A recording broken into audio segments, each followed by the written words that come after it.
Pendant que la CEDEAO tient des sommets d'urgence en costume, des blindés roulent à la frontière du Ghana. Que cache cette escalade? La véritable menace pour la stabilité ouest-africaine vient-elle d'où on le prétend? Sur les routes poussiéreuses du sud du Burkina Faso, ce ne sont plus des discours, mais des chars, des soldats, un pays tout entier en alerte. Presque du jour au lendemain, des milliers de militaires burkinabés sont déployés à la frontière sud face au Ghana. Pendant que l'on débat à huis clos à Abuja, la tension monte sur le terrain. Les médias occidentaux présentent cela comme une routine, un sommet de plus sur la sécurité régionale. Mais soyons lucides, rien de ce qui se passe n'a rien de routinier.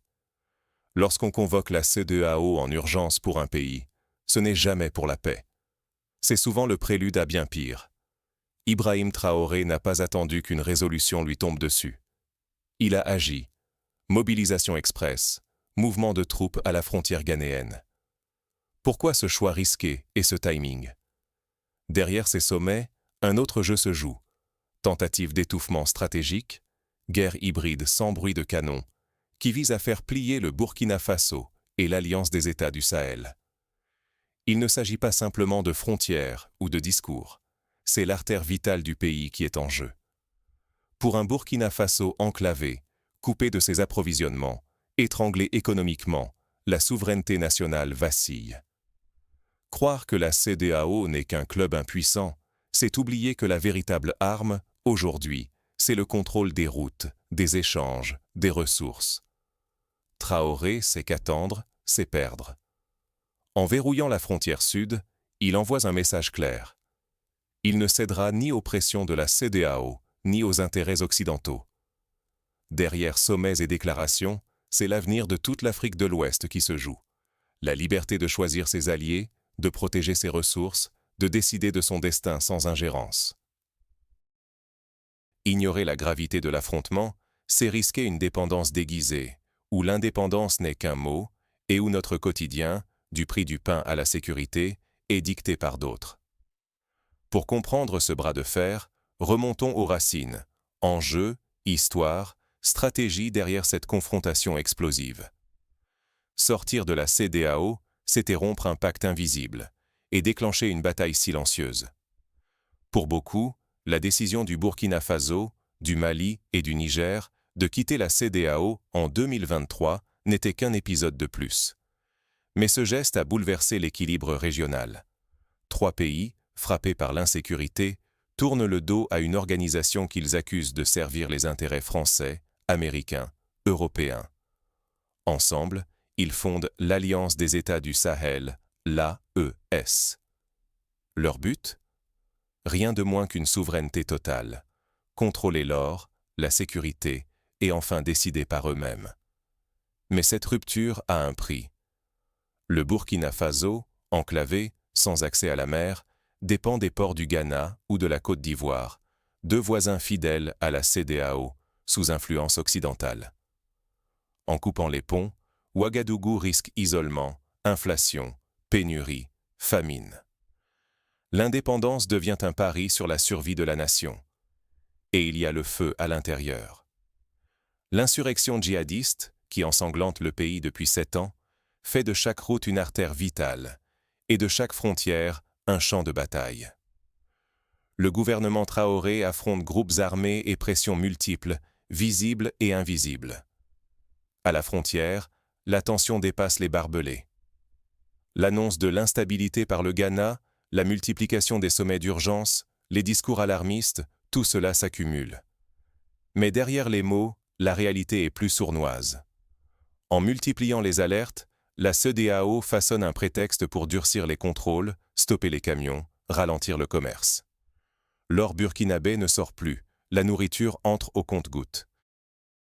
Pas besoin de guerre, il suffit de serrer l'étau et de laisser la pression économique miner la résistance. La géographie devient alors une arme. Tant que le Burkina dépend des routes du Sud, chaque poste frontière peut devenir un robinet fermé, un piège. Pendant que les projecteurs restent braqués sur les déclarations, d'autres choses bougent dans l'ombre. Les bases militaires occidentales, évacuées du Sahel, se sont repositionnées au Ghana, en Côte d'Ivoire, au Bénin, au Togo. Les outils d'influence ne disparaissent pas.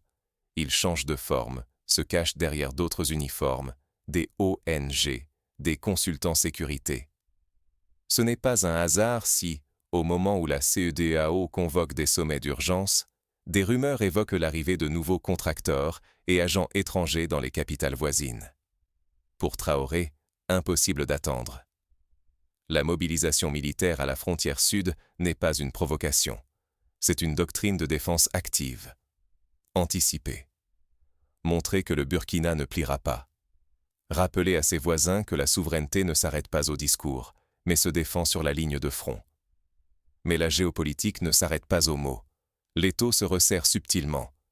Et si le vrai pouvoir de la CEDEAO, ce n'était pas ses troupes, mais le contrôle de l'oxygène vital du Burkina Faso. Tout se joue, en réalité, à la frontière sud. Cette ligne apparemment anodine est la veine jugulaire du pays. Par elle transitent denrées, médicaments, carburant, accès aux ports du Ghana et de la Côte d'Ivoire. Coupez-la, et c'est l'économie qui étouffe. Les exportations d'or s'arrêtent, les prix flambent. C'est la famine, l'asphyxie, le chaos. Voilà la vraie arme de la CEDEAO et de ses alliés. Pas les uniformes, mais la capacité à étouffer un pays sans tirer un coup de feu. Regardez le timing. Quand la CEDEAO convoque ses sommets d'urgence, soi-disant pour discuter de la crise burkinabé, des rapports font état d'une présence accrue de contractuels de sécurité étrangers et d'agents de renseignement dans les capitales voisines du Burkina Faso. Éléments occidentaux, installés à quelques heures des lignes burkinabé. Officiellement, il ne se passe rien. Mais sur le terrain, on finance des groupes armés, on offre des sanctuaires à des insurgés qui franchissent la frontière, puis disparaissent hors de portée de l'armée burkinabé. Voilà la guerre hybride, frontière devenant outil de pression, sommet diplomatique servant d'écran pour des interventions clandestines.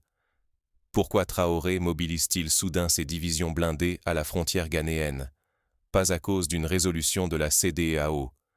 Ses services de renseignement voient ce qui se trame à l'horizon. Il réagit aux ombres derrière les diplomates. Ce déploiement, c'est un message. Si vous fermez la frontière, si vous tentez de nous étouffer, nous ne resterons pas passifs. C'est une dissuasion qui force à réfléchir avant d'aller plus loin. Ce jeu de l'encerclement n'est pas nouveau. Dans les années 80, Thomas Sankara avait vécu cet isolement, orchestré autant par des puissances étrangères que des voisins africains complices. Sankara a été trahi de l'intérieur, pensant pouvoir faire confiance à ses alliés. Traoré, lui, a retenu la leçon. Il ferme la porte avant la trahison, verrouille la frontière pour éviter toute manipulation. Mais à quel prix? Si la logistique avec le Ghana est coupée, c'est toute la chaîne d'approvisionnement du Burkina qui explose. Hausse des prix, pénurie, difficulté à soutenir l'effort contre les groupes armés. La stratégie de la CEDEAO est claire. Provoquer l'effondrement intérieur, provoquer la faim, retourner la population contre Traoré. Mais là où le récit dominant s'arrête, il faut voir la réalité. La CEDEAO joue un jeu dangereux. En visant le Burkina, elle menace aussi la stabilité de ses propres membres. Le nord du Ghana dépend du commerce avec le Burkina. Si la frontière ferme, son économie s'effondre, la crise politique gagne Accra. Traoré a compris la partie. En redéployant ses troupes et en contrôlant la frontière, il inverse le rapport de force. Il transforme une faiblesse en arme de dissuasion. Mais cette stratégie a un revers inattendu, qui peut bouleverser tout l'équilibre régional. Que se passe-t-il si le face-à-face dégénère, ou si, au contraire, la stratégie de Traoré s'avère gagnante? 3 scénarios se dessinent, déterminant l'avenir du Burkina Faso et de la région. Commençons par le pire. Des milliers de soldats lourdement armés de chaque côté d'une frontière sous tension. Il suffit d'une étincelle. Un tir malheureux, un drone qui franchit la ligne, et tout peut basculer. Une escarmouche serait saisie par la CEDEAO, comme prétexte pour activer ses protocoles de défense mutuelle. On désignerait le Burkina comme agresseur, ouvrant la porte à une intervention militaire directe, épaulée par des soutiens occidentaux. Ce serait une guerre par procuration, où les populations paient le prix fort, pendant que Paris ou Washington tirent les ficelles. Cela signifierait des milliers de familles déplacées, l'effondrement du commerce, l'insécurité alimentaire et un chaos politique pouvant embraser le Sahel. Mais il y a aussi l'autre extrême, le pari réussi de la dissuasion. Traoré a positionné ses divisions pour envoyer un message. Intervenir coûtera trop cher. Si la CEDEAO recule, c'est un signal fort au continent. La ES ne cède pas sous pression, et la souveraineté l'emporte sur les calculs néocoloniaux. Une victoire, même symbolique, aurait des répercussions à Dakar, Bamako, Libreville. Les peuples verraient qu'il est possible de prendre le contrôle de son destin, et cela pourrait inspirer d'autres ruptures en Afrique. Cependant, le scénario le plus probable ressemble à une guerre froide, régionale. Frontières officiellement fermées, économie informelle explosive, contrebande et tensions permanentes. La population souffre, hausse des prix, rupture d'approvisionnement, angoisse du lendemain. Ce blocus ne frappe pas que le Burkina, le nord du Ghana, dépendant des échanges, risque la débâcle économique. Le ressentiment pourrait se retourner contre Accra, déstabiliser le gouvernement et alimenter une contagion révolutionnaire. Pour les élites pro-occidentales, le précédent Traoré devient un cauchemar. Il prouve qu'un dirigeant peut transformer la vulnérabilité en force de négociation. Dans tous les cas, le coût humain et social est immense. Derrière les titres, ce sont des vies brisées, des enfants privés d'école, des familles menacées par la faim. Mais il y a aussi un espoir. Et si cette crise marquait le début d'une vraie émancipation? Un moment où l'indépendance cesse d'être un slogan pour devenir une réalité.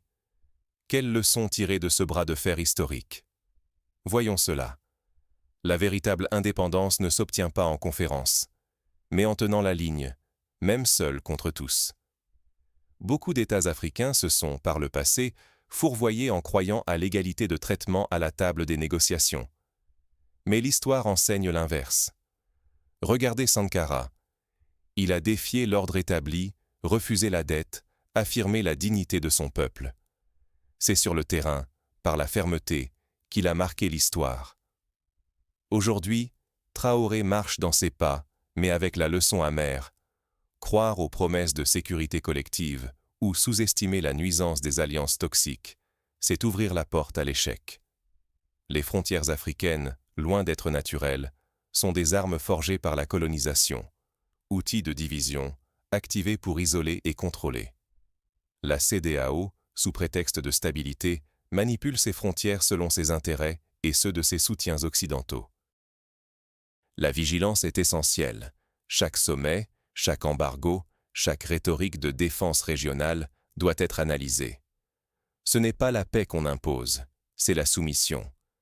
L'histoire récente le confirme.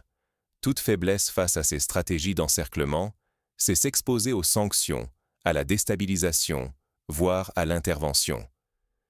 Mais il y a une leçon plus profonde. La souveraineté réelle se gagne sur le terrain.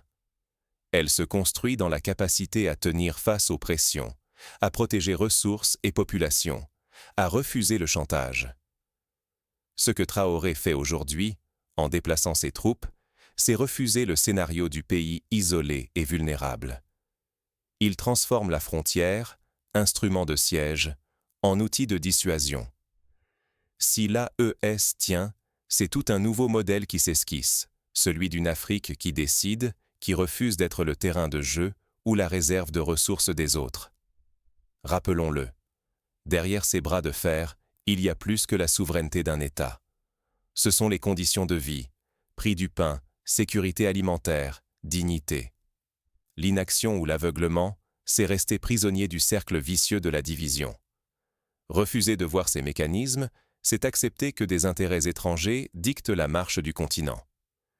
Face à ce défi, chaque Africain, chaque observateur lucide, doit comprendre que la véritable indépendance ne se proclame pas, elle se défend chaque jour. Car si l'AES réussit, elle prouvera qu'une autre voie est possible, et que l'espoir ne se négocie pas, il se conquiert. Reste l'ultime question. Où se trouve le vrai champ de bataille? Ouvrez les yeux, interrogez les alliances, car l'avenir de l'Afrique se décide maintenant. Les projecteurs sur les uniformes, les troupes à la frontière, les déclarations. Tout cela n'est que décor. La véritable offensive se joue ailleurs. Traités secrets, accords économiques imposés, réunions de crise où l'on prétend défendre la stabilité tout en verrouillant la souveraineté. La mobilisation de Traoré révèle une compréhension aiguë de cette guerre hybride. Ce n'est pas une simple démonstration de force.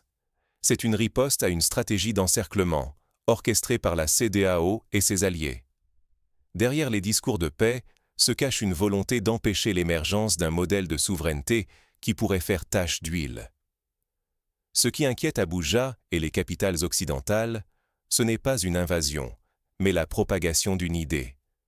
Celle d'un peuple qui veut décider de ses ressources, de ses alliances, de son destin. Il faut regarder au-delà de la poussière des camions militaires. Les vraies lignes de front, ce sont les papiers signés dans les bureaux climatisés. Nouveaux accords militaires, bases de drones, exercices conjoints. Chaque signature, chaque sommet d'urgence est une pièce sur l'échiquier de la souveraineté. Sanctions économiques, menaces diplomatiques, blocus camouflés. Tout vise à étouffer l'élan populaire qui porte des leaders comme Traoré et à décourager ceux qui voudraient suivre la même voie. Ce bras de fer dépasse le sort d'un pays. C'est l'avenir de l'indépendance africaine qui se joue, la capacité de fixer ses propres règles, de choisir ses partenaires. Refuser d'être spectateur, c'est refuser que d'autres écrivent notre histoire. Les conséquences sont concrètes. Pour la jeunesse, les familles, la stabilité, la dignité. Alors, comment ne pas rater les prochains signes? Restez attentif aux annonces discrètes, analysez les petits paragraphes au bas des communiqués. Méfiez-vous des discours moralisateurs, des alarmes à chaque réunion régionale.